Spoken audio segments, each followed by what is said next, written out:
مقصد پاکستان اور ہماری کوتاہیاں۔ پاکستان اسلام کے نام پر بنا تھا اور اسلامی احکام و قوانین کی بالادستی اور ان پر عمل پیرا ہونا ہی اس کا مقصد تھا، لیکن غور و فکر کا مقام ہے کہ کیا ہم اس مبارک مقصد کو حاصل کر چکے ہیں یا حاصل کرنے کی کوشش میں لگے ہوئے ہیں؟ اس سوال پر اگر سنجیدگی کے ساتھ غور کیا جائے تو نہایت ہی افسوس کے ساتھ یہ منظرنامہ سامنے آتا ہے کہ ہم نے اس مبارک مقصد کے حصول میں کتنی کوتاہیاں کی ہے اور ہم نے اس نعمت پاکستان کی کتنی ناقدری کی ہے۔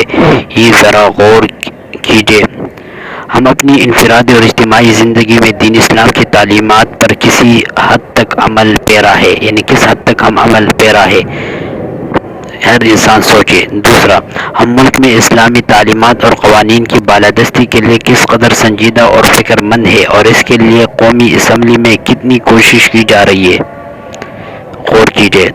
تیسری، ہم اس نعمت پاکستان کی نظریاتی اور جغرافیائی سرحدوں کے تحفظ اور اسلام کے لیے کتنا کردار ادا کر رہے ہیں، سوچے۔ چوتھا، ہم سود، کرپشن، حرام خوری، خیانت، ظلم و ستم، جھوٹ، دھوکہ، مکر و فریب اور بے حیائی سمیت ہر قسم کے انفرادی اور اجتماعی گناہوں اور جرائم سے کس قدر اجتناب کرتے ہیں اور ان سے کتنی نفرت اور بیزاری کا اظہار کرتے ہیں، ذرا غور کیجئے۔ پانچویں بات، ہمارے معاملات، تجارت، اخلاقیات، معاشرت، جرگوں اور عدالتوں میں دینی احکام و قوانین کو کس قدر ترجیح اور فوقیت حاصل ہے۔ الغرض شعبہ ہائی زندگی کی ایک طویل فہرست ہے جن میں ہم مقصد پاکستان کو بلا کر دینی احکام سے پہلو تہی کرتے ہیں۔